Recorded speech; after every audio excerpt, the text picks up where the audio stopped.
Paz e bem, meus irmãos e minhas irmãs. Estamos na terça-feira, dia 20 de agosto. Hoje a igreja celebra a festa de São Bernardo Abade. Ele foi um grande reformador da espiritualidade cristã e também da vida monástica. E viveu de 1090 a 1153 e é doutor da igreja. Nós, franciscanos, estamos nos preparando para celebrarmos os 800 anos da estigmatização de nosso pai São Francisco, conhecido em muitos lugares como São Francisco das Chagas, ocorrido em 17 de setembro de 1224. O evangelho de hoje é retirado do livro de Mateus, capítulo 19, versículos de 23 a 30. Naquele tempo, disse Jesus a seus discípulos: como é difícil a um rico entrar no reino dos céus. E eu vos digo que é mais fácil um camelo passar por um buraco de uma agulha do que um rico entrar no reino dos céus. Os discípulos ficaram muito espantados e perguntaram: então quem é que pode se salvar? E Jesus respondeu: para o homem isto é impossível, mas para Deus tudo é possível. Então, Simão Pedro disse a Jesus: Senhor, deixamos tudo para te seguir. O que é que vamos receber em troca? Jesus continuou: em verdade eu vos digo, que todo aquele que deixou irmão, irmã, pai, mãe, campos, por causa de mim, por causa do meu nome, receberá 100 vezes mais e também a vida eterna. E quando o Filho do Homem vier, na sua glória, no seu trono, vocês se sentarão em 12 tronos para julgar as tribos de Israel.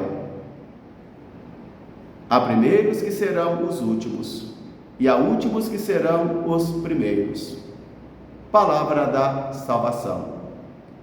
Meus irmãos e minhas irmãs, hoje nós podemos contemplar um pouco do espanto dos discípulos da primeira hora. Nós estamos caminhando com Jesus rumo a Jerusalém. Aqui no capítulo 19, são os ensinamentos diversos que Jesus vai dando aos seus discípulos no caminho para a sua paixão. Ontem, por exemplo, foi o evangelho do jovem, que era muito rico, e que Jesus propôs para ele vender tudo o que tinha, dar o dinheiro aos pobres e segui-lo, e ele teria um tesouro no céu. E diz o nosso texto evangélico que ele não conseguiu, e muito triste voltou para casa porque era muito rico. Quer dizer, ele era prisioneiro da sua riqueza.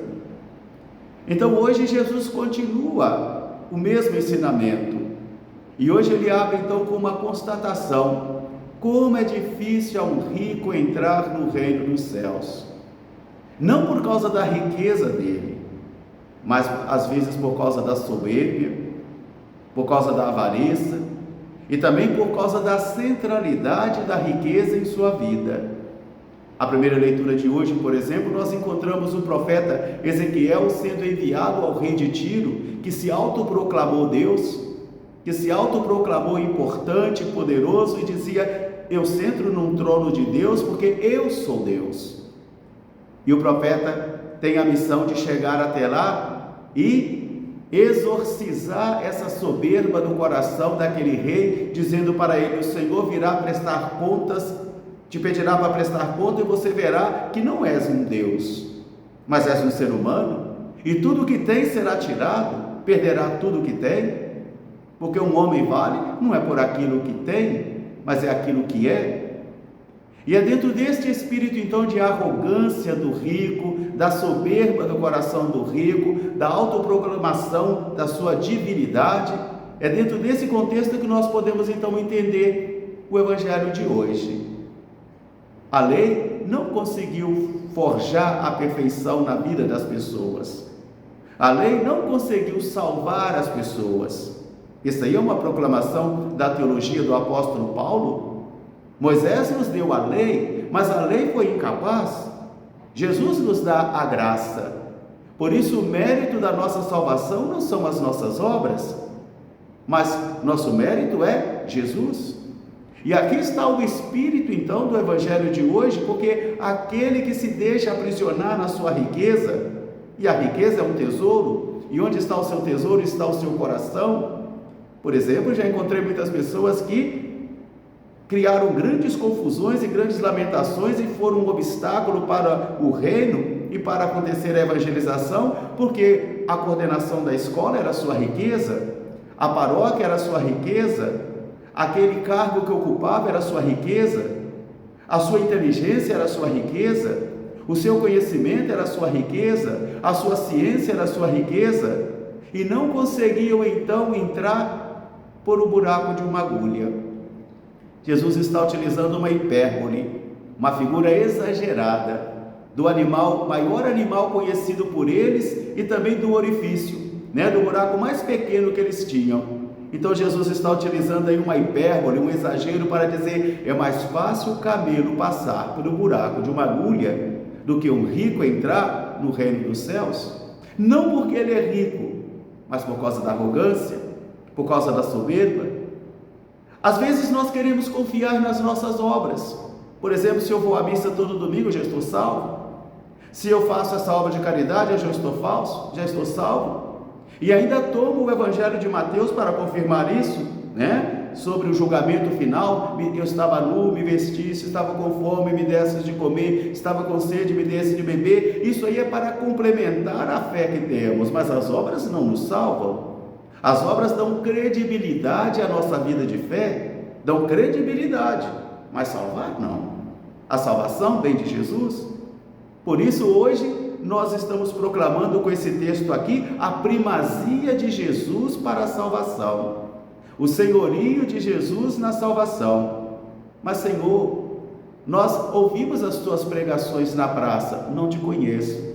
Mas Senhor, nós exorcizamos os demônios em seu nome, não te conheço. Mas Senhor, nós participamos das liturgias em seu nome, mas eu não conheço. Porque não fostes também misericórdia para o outro. Fé e misericórdia. A fé cristã exige a praxis da caridade e da misericórdia também. Nós podemos encontrar, por exemplo, dois tipos de pregadores: aqueles que vão exagerar na dimensão do pecado, do julgamento, da crueldade de Deus, da insensibilidade de Deus, onde diz que tudo é pecado, tudo está perdido. Mas também nós podemos encontrar aqueles que são permissivos e que dizem que o inferno está vazio, que está todo mundo no céu, que no final Deus salva todo mundo. Esse não é o ensinamento da igreja, nem o primeiro e nem o segundo. A igreja nos ensina também um princípio de Santo Agostinho: aquele que te criou sem ti não vai te salvar sem ti. Somos nós dois. É uma arquitetura ou uma engenharia de santidade que eu e você travamos na nossa vida juntamente com o Senhor, mas não são as nossas obras. As nossas obras dão credibilidade, dão autenticidade à nossa fé, mas a salvação vem em Jesus.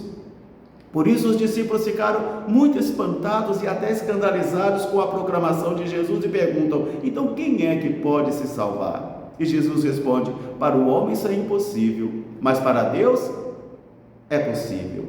O homem não se salva somente pela sua própria vontade.